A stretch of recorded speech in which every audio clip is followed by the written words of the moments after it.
Buenos días, alumnos de historia. Bueno, mi nombre es Fabio Primo, soy ayudante de teoría política y bueno, la idea de hoy es tratar de pasarles una aproximación relativamente breve. Vamos a intentar de que sea así, sobre el texto, Los discursos de la primera década de Tito Livio, otro de los textos fundamentales de Nicolás Maquiavelo y bueno, uno de los textos obligatorios que tienen para, para poder ver esta materia. Lo que voy a tratar de hacer es, bueno, en principio hacer una presentación del contexto de escritura, contexto en el cual se encontraba Maquiavelo, y algunas aproximaciones respecto al contenido, digamos, al texto en sí. En lo que tiene que ver con el contexto de escritura, Maquiavelo se haya dedicado a la escritura de este texto en un momento en el cual está totalmente apartado de la vida política. Así como veis, no sé si recuerdan, en el video anterior que les envió Manuel, él había sido excluido de la Cancillería de Florencia, con la vuelta de los Medici al poder, y bueno, él tiene después una situación en la cual es apresado y torturado, porque se lo ve como un posible eh, conspirador, ¿no? Una persona que participa en una conspiración contra los Medici, de lo cual es absuelto. Pero a partir de ahí él entra en un camino de exclusión, en el cual no va a poder volver a la vida política por algunos años. Y bueno, en los años que se calcula, él empieza la escritura de este texto, o por lo menos la que ya está abocado a la misma. Él está excluido de la política y ya no tiene ninguna puerta de acceso, ¿sí? Se calcula que entre 1515 aproximadamente. Después ahora vamos a tomar un poco algunas precisiones en torno a esto. Si nos guiamos por la introducción y la dedicatoria, la escritura de los discursos se escribe dentro de un periodo en el cual Maquiavelo participó de un grupo intelectual conocido como los Orioli Salai, ¿sí? Un grupo intelectual que se reunía en los jardines de la familia Rustellai, el Palacio Venturi Ginori, ¿sí? Esto se calcula hacia 1516-1517. Y aquí podemos ver a Maquiavelo integrado a una suerte de élite social, pero sobre todo intelectual, ¿no? Una fracción de la aristocracia florentina que parece estar dentro del sector nobiliario en un sentido amplio. Bien, este grupo intelectual con quienes el autor guarda una vinculación afectiva, se lo puede ubicar en el proemio, el primer proemio del texto, eh, donde hay algunas referencias a las virtudes ciudadanas de estos integrantes. El texto va dedicado a Zanabi Buenamonti y a Cosimo Rucellai, ¿no? El hijo de Bernardo. El ingreso a este círculo intelectual también implica un retorno a un ámbito de influencia política, bien ya que Bernardo Rucellai pertenece a la familia política de Lorenzo de Medici, está casado con su hermana, por lo cual podemos pensar o ver que este es un ámbito promediciano, ¿sí? Cercano a los Medici. Y acá podríamos inferir una intención de Maquiavelo de volver de alguna manera, bajo la protección de, de alguien vinculado a los Medici, volver al ámbito político, ¿sí? Acá se podría leer también como esa intención, o así lo leen la mayoría de los comentadores. En lo que tiene que ver con los inicios del texto, o sea, cómo se inicia el texto, si le prestamos atención al apartado número 2 del Príncipe, indica algo interesante. Dejaré atrás el razonamiento sobre las repúblicas, porque ya he argumentado en extenso sobre ellas en otra ocasión.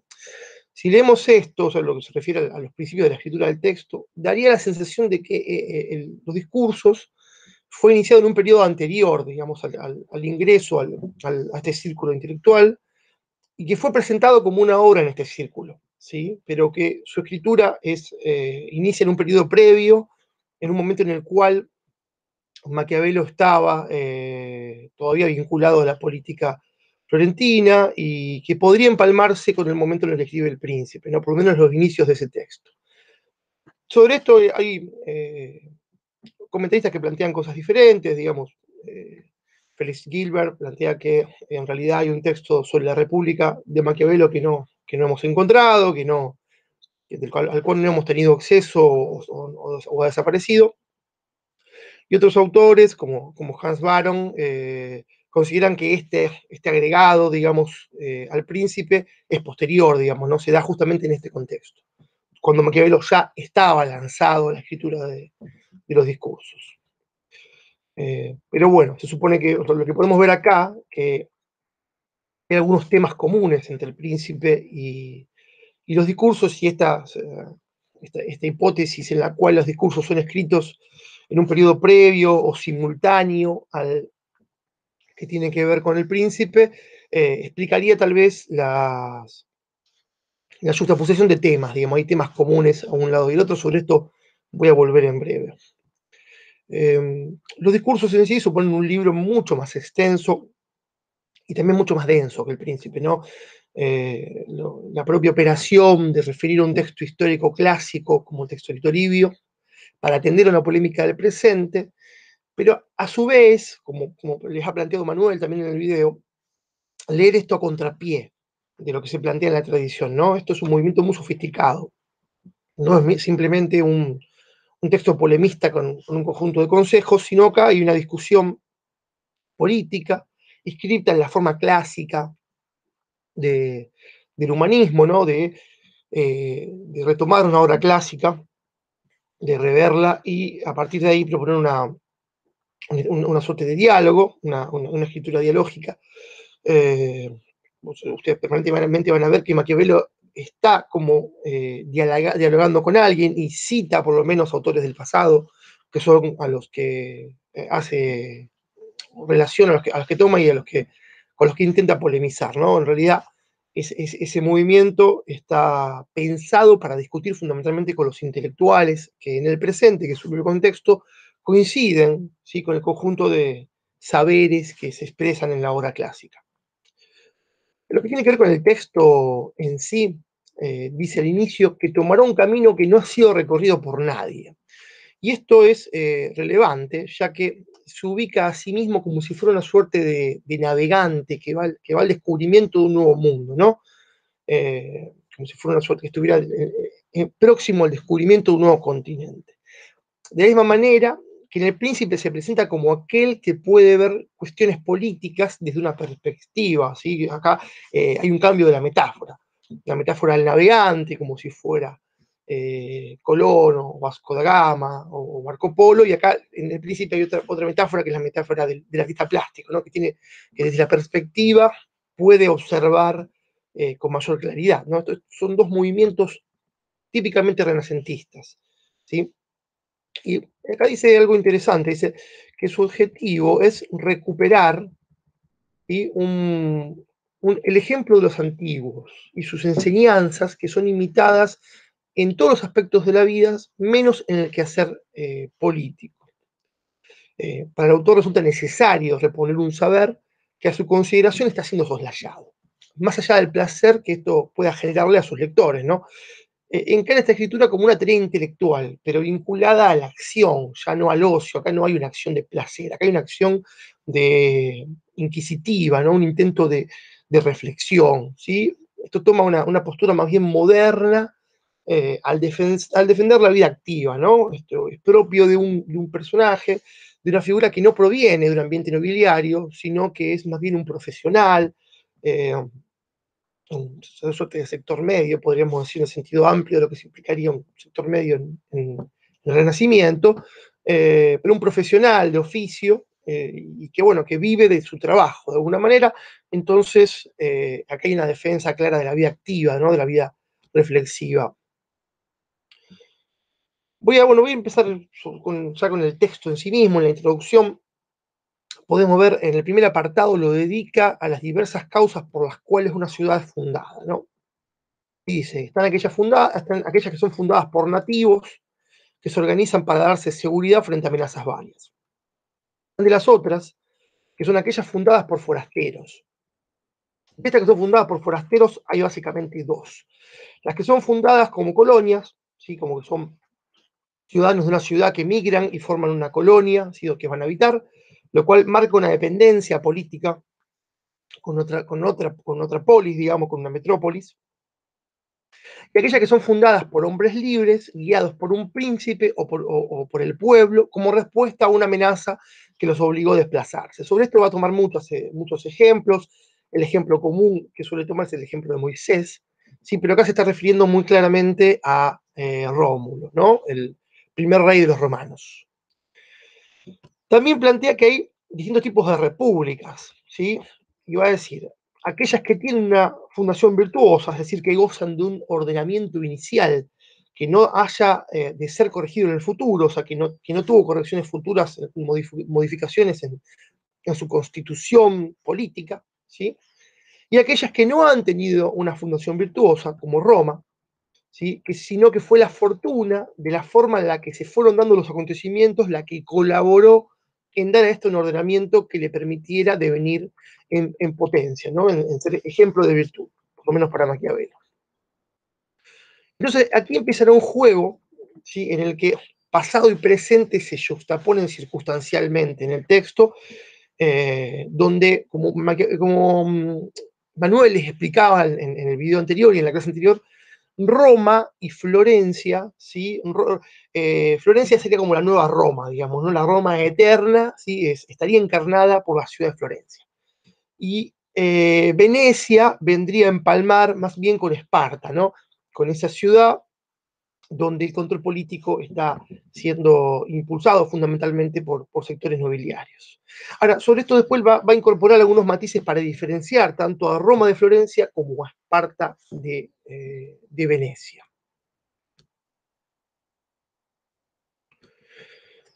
Por acá también involucré la reflexión vinculada a la rueda de Polibio. Creo que ustedes algo habrán visto o algo les habrá comentado Manuel en torno a la rueda de Polibio. La rueda de Polibio es una teoría que supone el ascenso y corrupción de diversos regímenes políticos, regímenes en estado puro, ¿sí?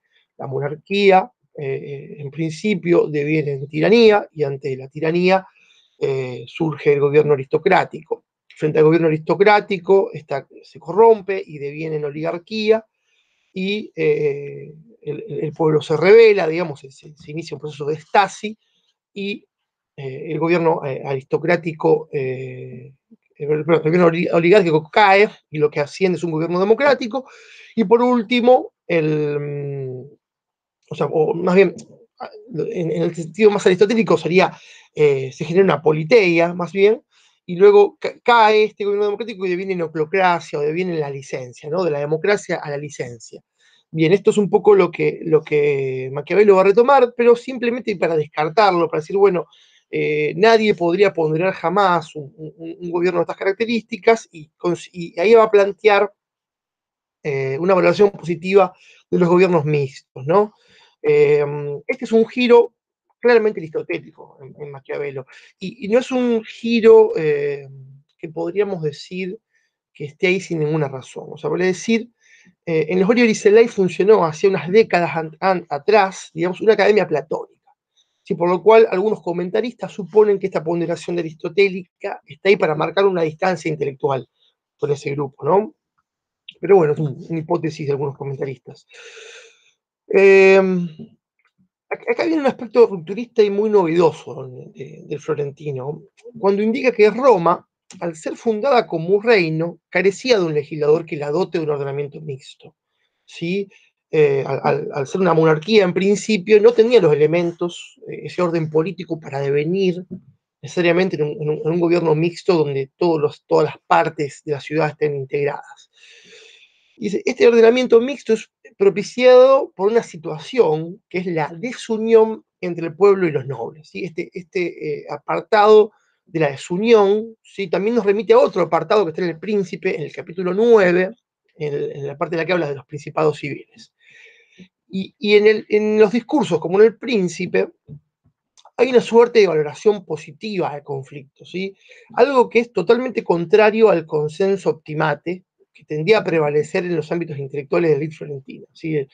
Quienes tendían más bien a valorar positivamente la figura de la concordia, ¿sí?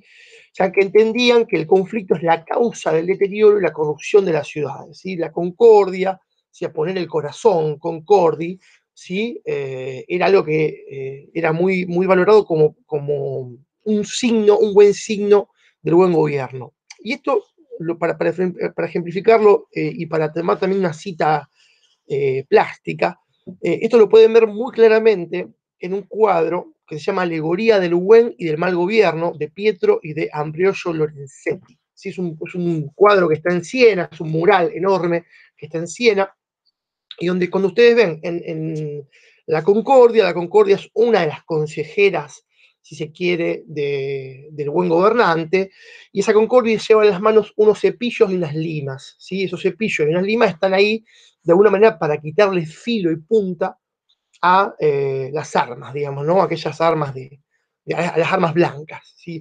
Viene de alguna manera, como se diría hoy, a limar las asperezas, ¿no? A limar las discordias existentes.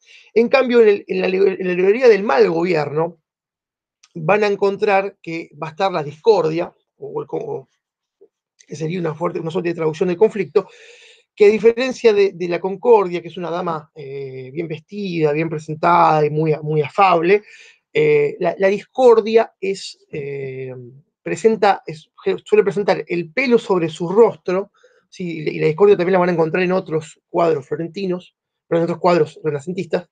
eh, Suele presentar el pelo sobre su rostro, ¿sí? Como un estado de senilidad o locura, ¿sí? Pero que más que nada que no puede ver, y que tiene unos cuchillos en las manos, digamos, ¿no? Presenta dos armas, dos cuchillos en las manos. O sea, es una persona que no ve y encima está armada. Entonces esto puede servirles como referencia para entender cuál es la interpretación intelectual que hacen los renacentistas de una y de otra. Ya entrando en el texto, en el apartado 3 podemos reflexionar sobre el carácter alusivo de la escritura de Maquiavelo. Bien, ¿a qué me refiero con la parte del carácter alusivo? Maquiavelo va a plantear máximas, generalmente en los inicios de cada uno de sus capítulos, y en esas máximas pueden ser entendidas por máximas generales. Pero después él va a ejemplificar, él va a utilizar el ejemplo. En el ejemplo, ¿sí?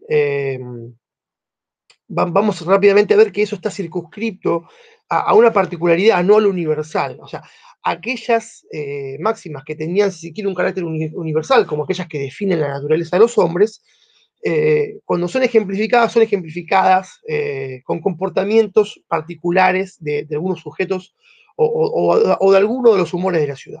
Y acá vamos con esto. Acá nos indica en el apartado 3 que toda república debe disponer sus leyes y ordenamientos considerando que los habitantes de la ciudad tienen tendencia hacia la satisfacción de sus bajas apetencias. Y sobre todo esto dice, y esto es tajante, todos los hombres son malos y que pondrán en práctica sus ideas siempre que se les presente la ocasión de hacerlo libremente. Y aunque alguna maldad permanezca oculta por provenir de alguna causa escondida que, por no tener experiencia anterior, no se percibe. Si hay un mal, hay una intención que está oculta. ¿Eh? Siempre lo pone al descubrimiento el tiempo, o sea, todo aquello que no podemos ver, al tiempo se surge a la luz, digamos, ¿no? Una suerte de decir, bueno, esta es una suerte de mentira que tiene patas cortas, digamos, ¿no? Estas intenciones reales de algunos actores que intentan esconder, el tiempo las pone al descubierto, al que llama padre de toda verdad. Bien, la temporalidad de Maquiavelo también es un aspecto bastante importante y les voy a pedir que cuando lean traten de prestarle atención a cómo él caracteriza la cuestión de los tiempos, porque es si quieres, un filósofo, un pensador político, un actor político, que va a pensar en clave de temporalidad. Si va a pensar el tiempo presente, el tiempo pasado, ¿sí? El tiempo más inmediato. La cuestión de tanto la historia como la temporalidad en Maquiavelo tiene una presencia muy importante. En principio, entonces ya me fui un poco del tema, pero vuelvo. En principio podríamos inferir que respecto a la cita anterior, él está hablando de una suerte de maldad constitutiva de los hombres, ¿sí? Algo que se advierte en la dimensión ontológica de un ser o en su antropología, ¿no? La maldad permanece disimulada y será exhibida cuando se haya ocasión, ¿sí? Para esto los órdenes políticos deben prevenirse de evitar que la fortuna ponga en riesgo el orden político, ¿sí? Ponga en riesgo la estabilidad del orden político. Pero seguida nos lleva un ejemplo romano de la grandísima unión que había entre la plebe y el Senado en Roma tras o el momento de la expulsión de los tarquinos, ¿sí? Y acá incorpora algo que sucede una vez que los tarquinos están expulsados. Como ustedes saben, los tarquinos fueron uno de los reyes etruscos de Roma. Sobre esto, como dice Manuel, está para que Fito Lamboglia les explique largamente al respecto, o Juan Picastaño también que les explique largamente al respecto. Sobre esto dice: como si los nobles hubiesen depuesto su soberbia y se hubiesen vuelto de espíritu popular, tolerables a cualquiera, por ínfimo que fuesen.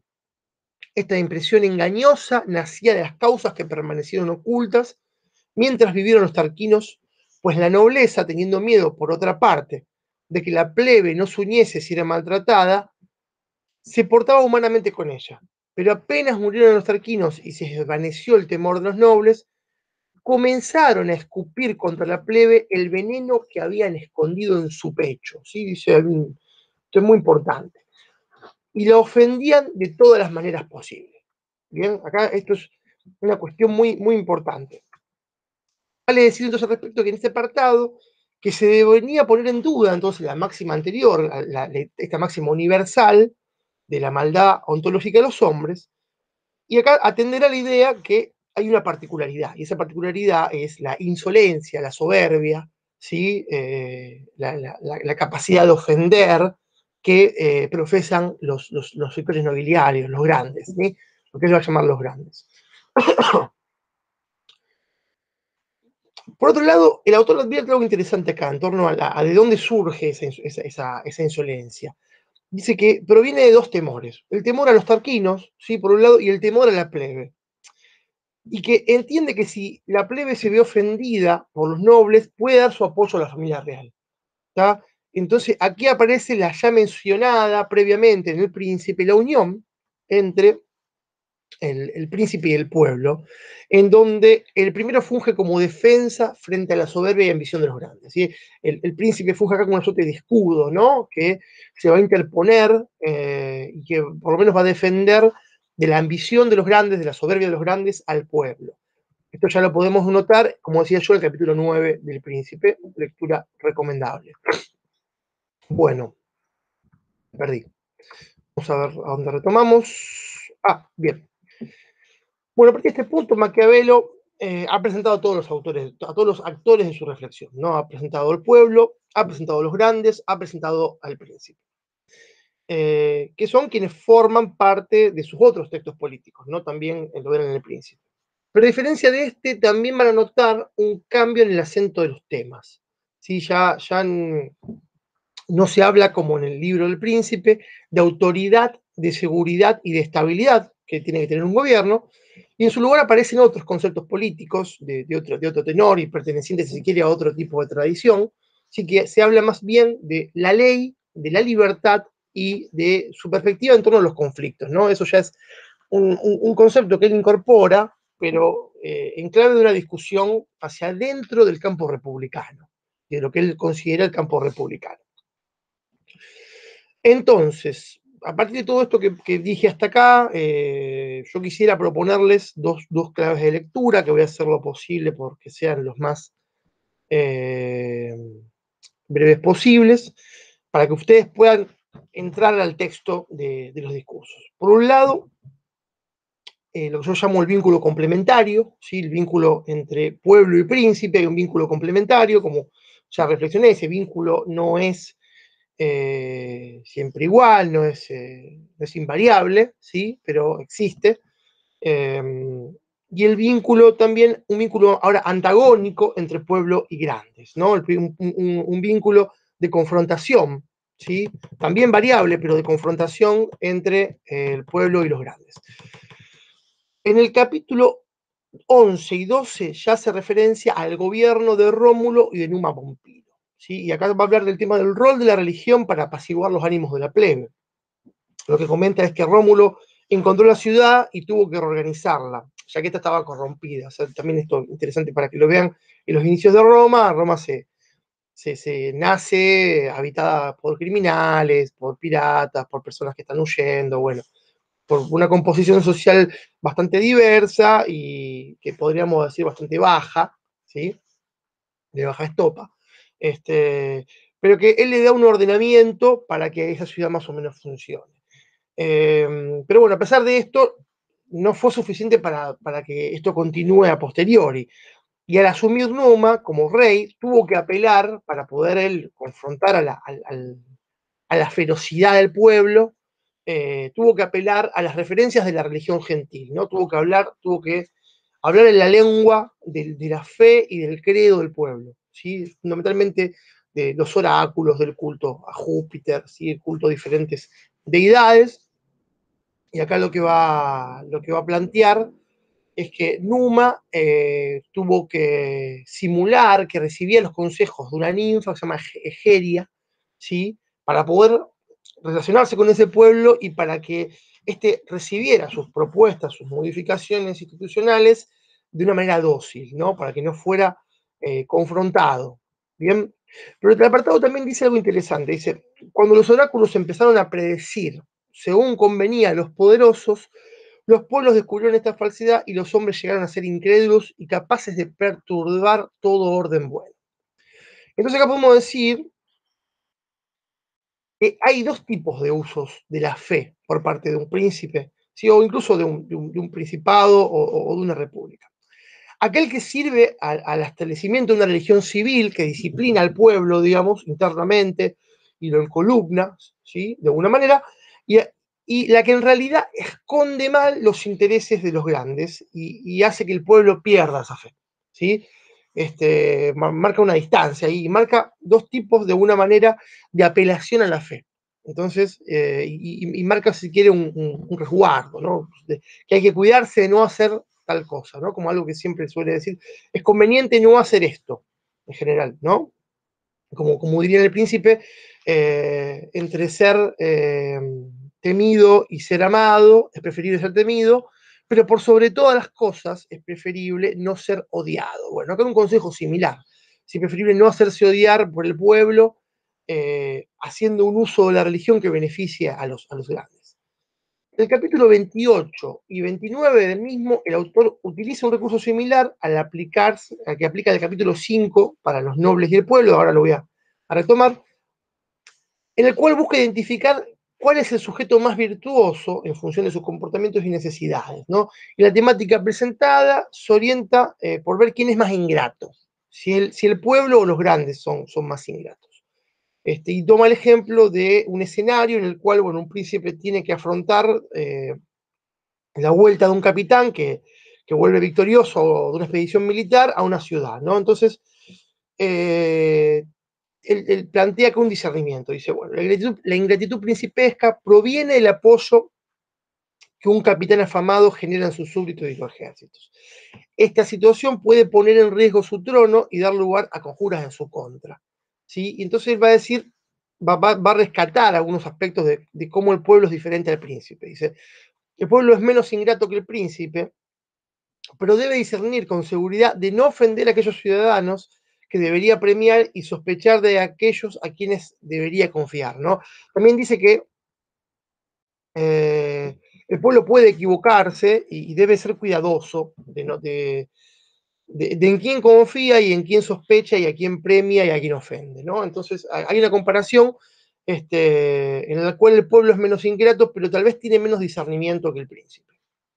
En el capítulo 44 del libro 1, por otro lado, empieza a aparecer otra forma de referirse al pueblo, que también es importante, porque acá se va a hablar de lo que se llama el concepto de multitud, al que relaciona con la idea de turba, ¿no? La idea de turba enardecida en algunos casos, o con la idea de plebe desunida, carente de liderazgo propio. Son como dos formas que toma este concepto de multitud. Digamos, la turba enardecida, ¿sí? Que expresa de alguna manera el carácter pasional de la plebe, y por otro lado, la plebe desunida, por un lado la turba enardecida y por el otro la plebe desunida, eh, que no tiene un liderazgo propio y es bastante endeble en su organización, no tiene potencia, ¿sí? No tiene fuerza, es poco virtuosa. Entonces podríamos definir nosotros que la multitud deviene en pueblo cuando cuenta con un liderazgo propio que le otorga una voz en la discusión, ¿sí?, de la ciudad y que le permita expresar su demanda para poder contener internamente sus desbordes y sus acciones de violencia. Es como que la aparición de un liderazgo que les dé voz también les otorga racionalidad y organización. ¿Sí? Parecería que eso es lo que hace que una multitud devenga en pueblo. Porque esto lo dice un profesor un comentarista que se llama Ansaldi, es algo muy interesante, dice que la multitud parece representar de alguna manera un cúmulo de opiniones personales, ¿sí? Pero que no tiene autoridad, ¿sí? Y las pasiones que se desatan cuando se carece de un liderazgo son bastante potentes, ¿sí? Son difíciles de contener. Pero advierte algo que después va a retomar más adelante y casi al final. Va a decir, nada es tan apropiado para poner freno a una multitud reunida como el respeto de un hombre grave y de autoridad, que se presente ante la multitud lo más graciosa y honorablemente que pueda, ¿sí?, colocándose a su alrededor los signos de la autoridad que ostente por ser más digno de reverencia. O sea, como vemos, tanto por la apelación a la discursiva religiosa, o ya sea por la elocuencia, el pueblo, si uno se dota a sí mismo de autoridad, puede hablarle al pueblo. ¿Sí? El pueblo puede escuchar y esa multitud puede, de alguna manera, bajar, ¿sí?, de alguna manera su potencia violenta, ¿sí?, su condición violenta pasional. Esta diatriba que él ya viene tomando en torno a la potencia y potencia de la plebe en su faz de multitud va a tener un giro en el capítulo 58 del libro 1, donde él se pregunta acerca de en quién encontramos más sabiduría, si en la multitud o en el príncipe.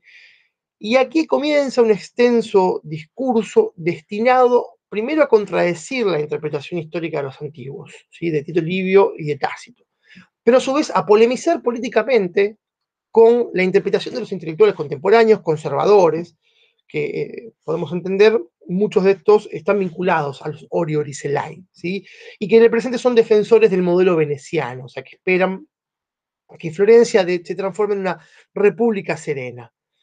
La respuesta que Maquiavelo da a esta pregunta en torno a dónde hay más sabiduría, él dice en el pueblo, ¿sí?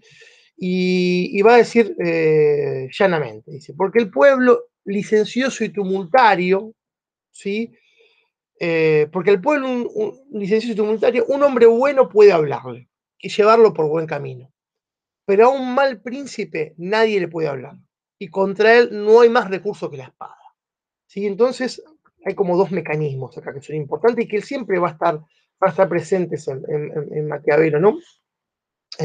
Aparece el contrapunto entre la palabra y el hierro, ¿no? La palabra dada, ¿sí?, la voz y la posibilidad de que en la voz esté la ley, de alguna manera, esté la virtud, esté la elocuencia del legislador, y por otro lado el hierro, ¿no?, como la cura a una suerte de enfermedad.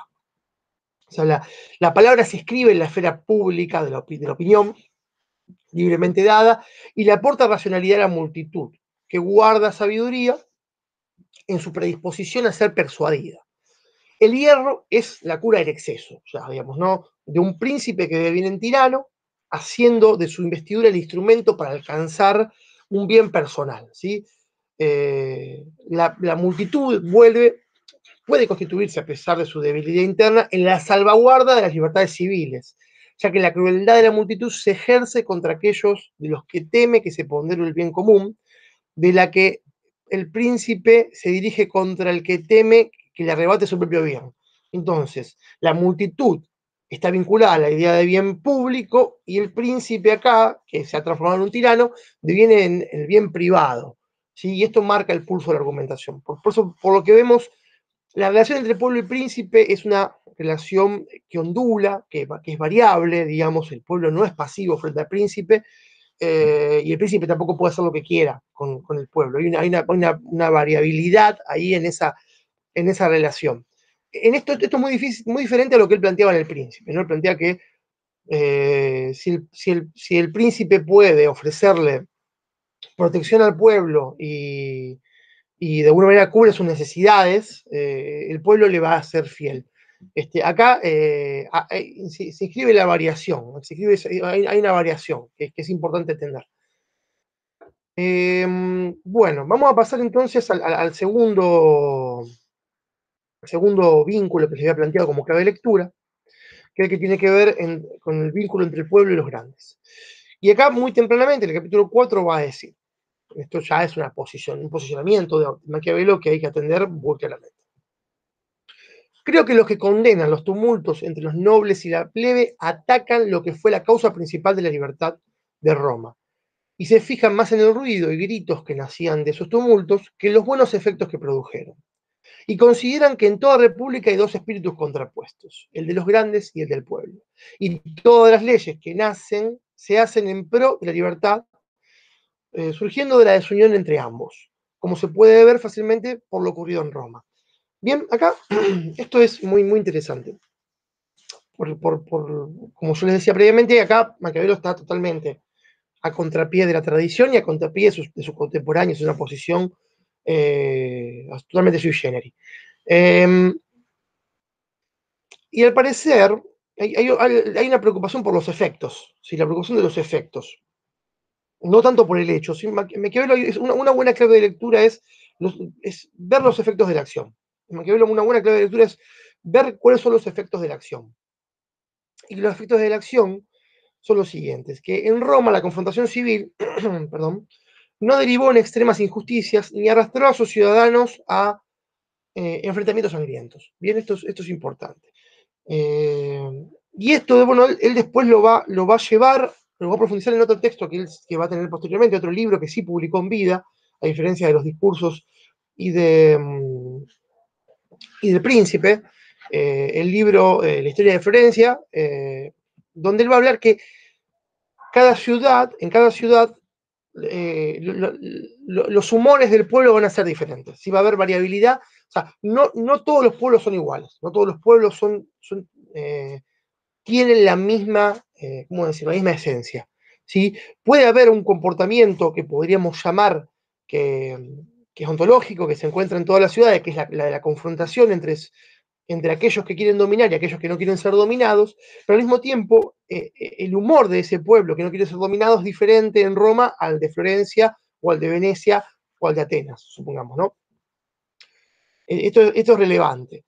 Y luego de mencionar los conflictos que derivaron en lo que se llama la secesio plebis, o sea, la secesión del pueblo, la salida del pueblo de la plebe romana de la colina patlatina y bueno, del intento de organizar una ciudad nueva frente a Roma, lo que va a decir es lo siguiente.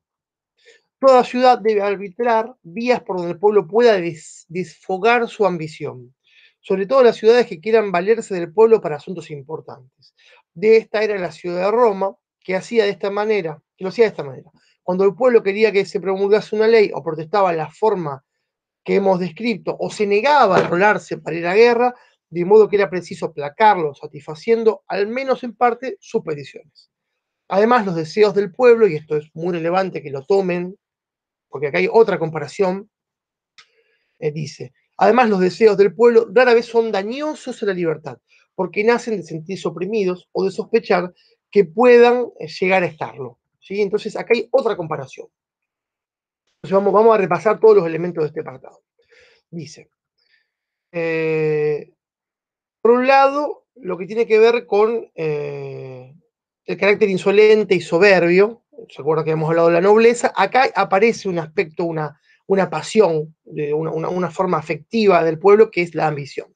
El pueblo ambiciona. Bien. Por otro lado, se refiere a otra cuestión, como que la que yo estaba diciendo, es que la ciudad tiene que ofrecer canales institucionales para calmar la sed, digamos, ¿no? Eh, y si se quiere aspirar a construir un orden virtuoso, tiene que tratar de integrarse a algunas de esas demandas, en detrimento de otros sectores, en este caso de los nobles. Entonces, podemos decir que estamos hablando aquí de la negociación donde la ampliación de libertades es trocada por la incorporación militar de la plebe al proyecto expansionista, ¿sí? O sea, la plebe participa entonces del ejército a cambio de tener algunas libertades, algunos derechos civiles. Entre ellas va a estar la creación del tribuno de la plebe, ¿no? Que va a ser central en el planteo de Maquiavelo, decir, bueno, el tribuno de la plebe fue creado justamente como efecto de esta confrontación. ¿Qué más?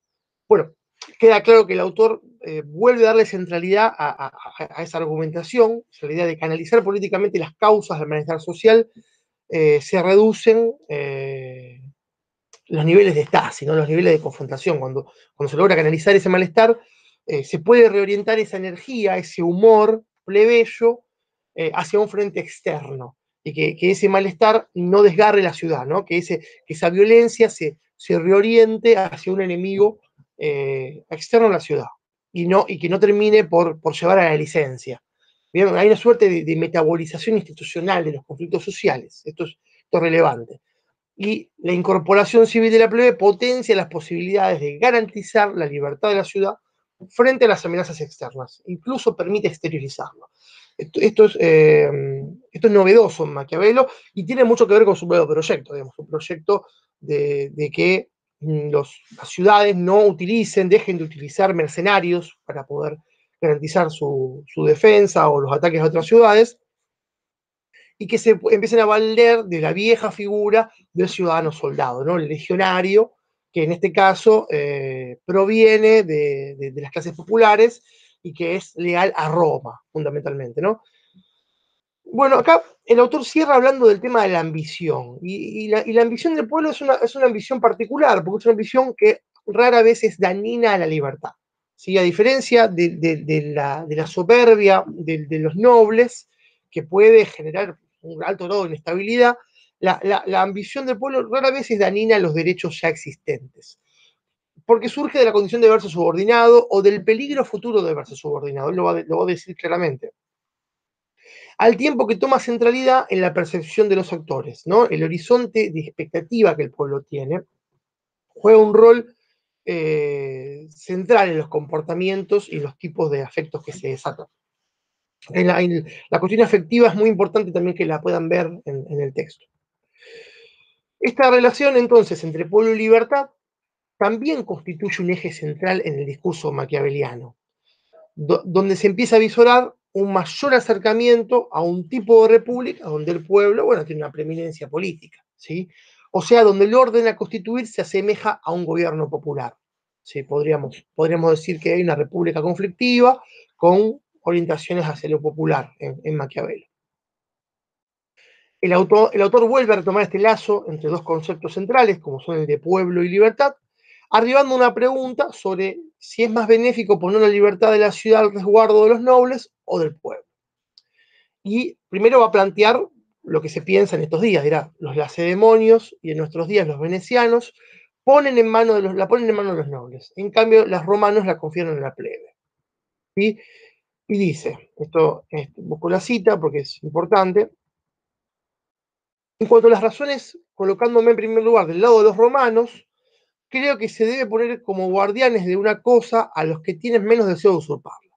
Y sin duda, observando los propósitos de los nobles y de los plebeyos, veremos en aquellos un gran deseo de dominar y en estos tan solo el deseo de no ser dominados.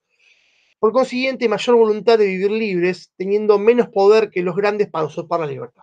Bien, de modo que si ponemos al pueblo como guardián de la libertad, nos veremos razonablemente libres de cuidados, pues no pudiendo tomar, no permitirá que otro pueda tomar. ¿Sí? Acá está esa lectura que yo les venía comentando previamente. Entonces, a estas alturas, se entiende que existe una ligazón entre la creación de un ordenamiento donde impere la ley, donde los tumultos y el conflicto son los originarios de esas libertades.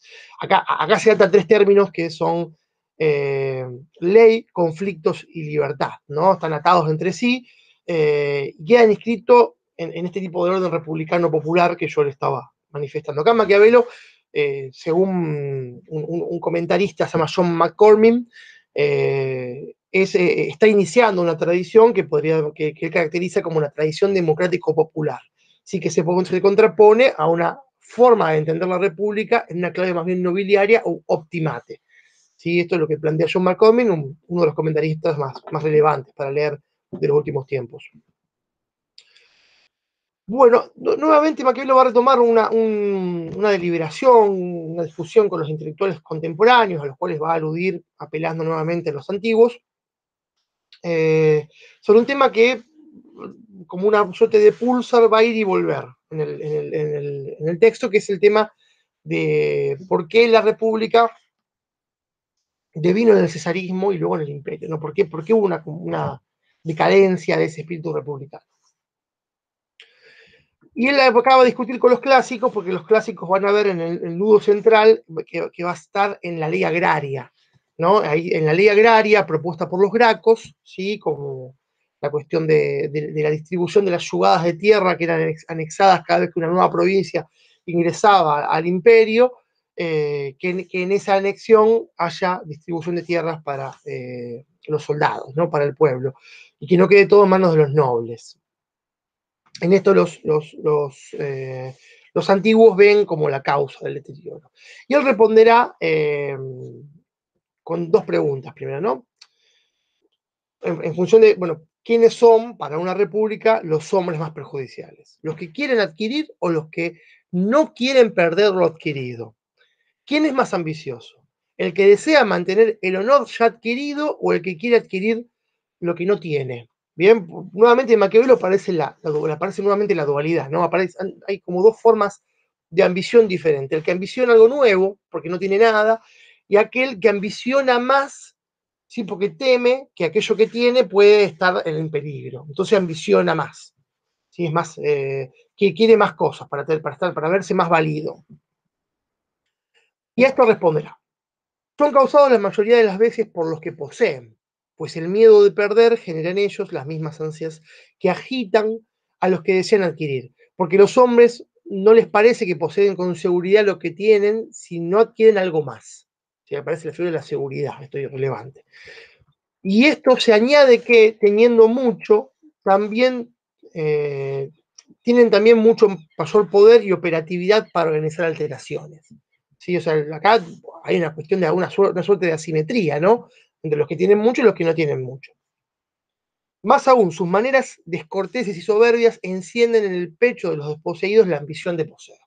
¿Sí? Y para vengarse de ellos, despojándolos, o para acceder a esas riquezas y honores que ven mal empleadas en otros.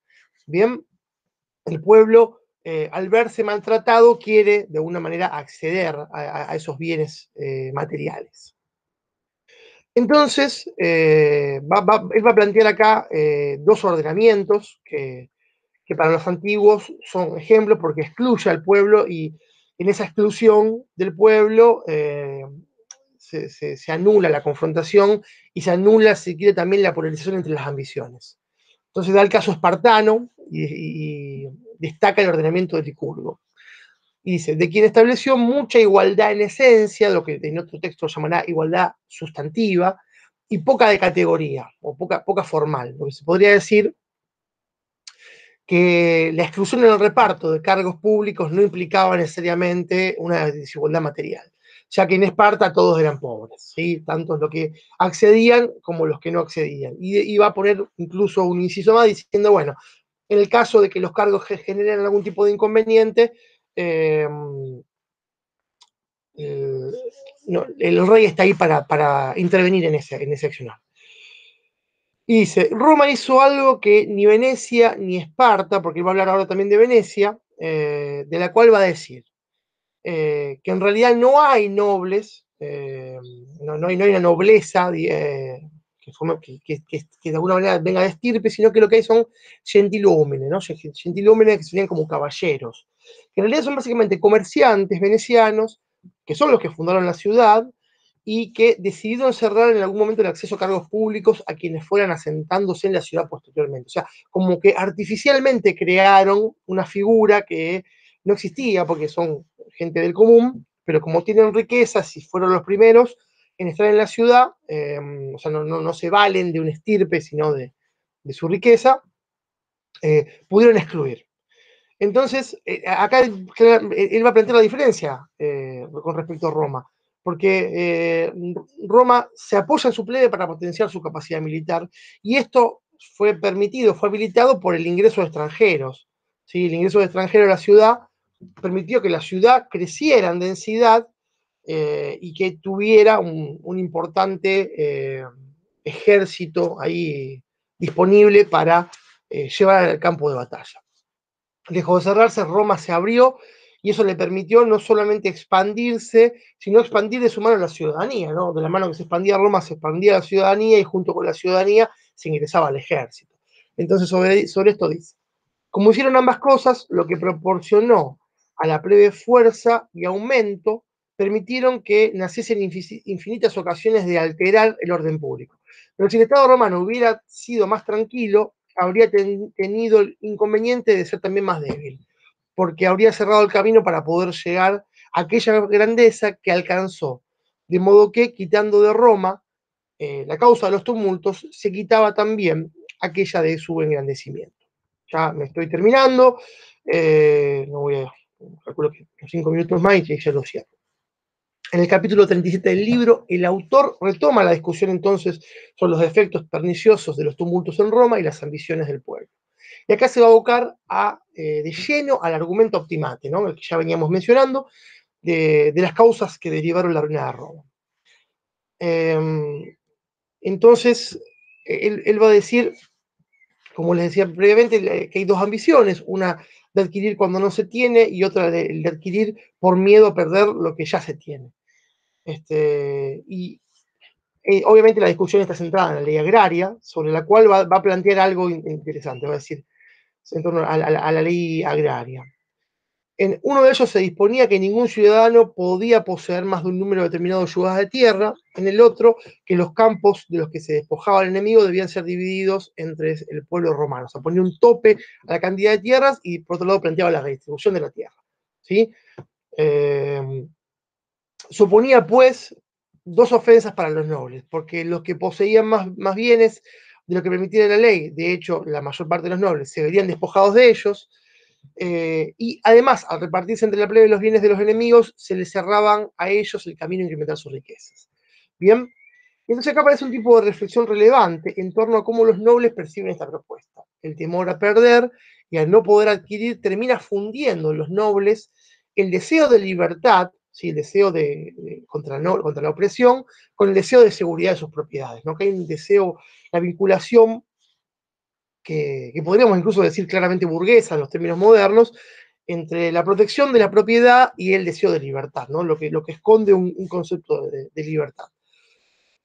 Y dice, porque la nobleza romana siempre cedió sin escándalo a las demandas de la plebe en cuestiones de honor, pero cuando se trató de los bienes fue tanta su obstinación en defenderlos que la plebe recurrió para dar causa a sus apetencias a los procedimientos extraordinarios que veíamos antes.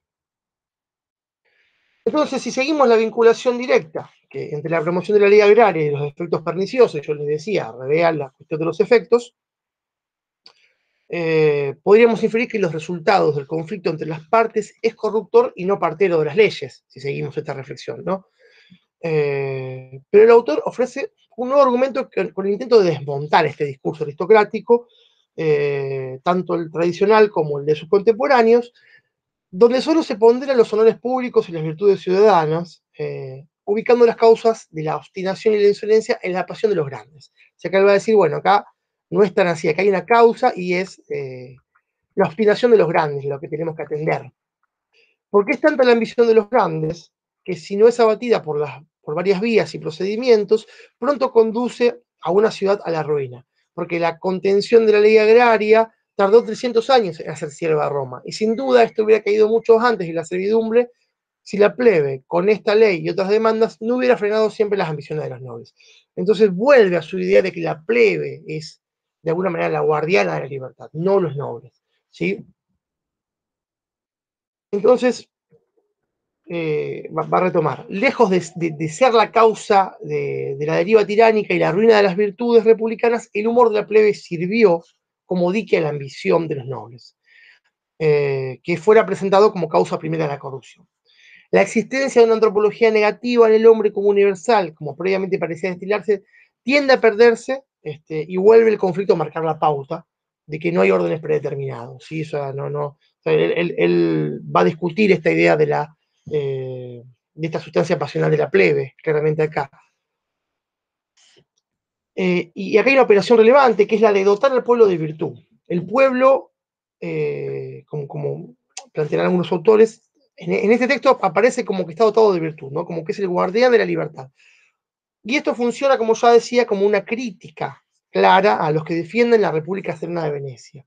Bien, este pueblo virtuoso, no solamente virtuoso en el sentido clásico, sino virtuoso en el sentido renacentista y en el sentido maquiaveliano.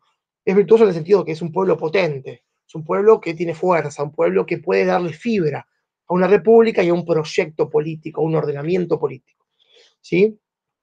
Entonces, este pensamiento que los discursos va a alcanzar posiblemente su máxima manifestación, después va a encontrar algunos matices en otro libro posterior, que es La historia de Florencia, que es su último libro. Pero esto también va a ser profundizado, ¿no? Esto vale decir. Bueno, entonces, para cerrar un poco esto y no hacer algo extensísimo, eh, podríamos decir que Maquiavelo, en su lectura de la República, se va a posicionar en un lugar muy diferente al de sus contemporáneos y al de la tradición, y va a ponderar al pueblo. ¿Sí? Esto es relevante, y que una clave de lectura que ustedes pueden hacer de este texto va en la idea de leer la relación entre pueblo, libertad, leyes, ¿sí? Ordenamiento, expansión militar, bien, y la contraposición con los órdenes aristocráticos o nobiliarios. Bueno, sin más, dejaría esto acá. Bueno, espero que les sirva para poder encarar la clase del próximo miércoles. Así que bueno, les mando un abrazo.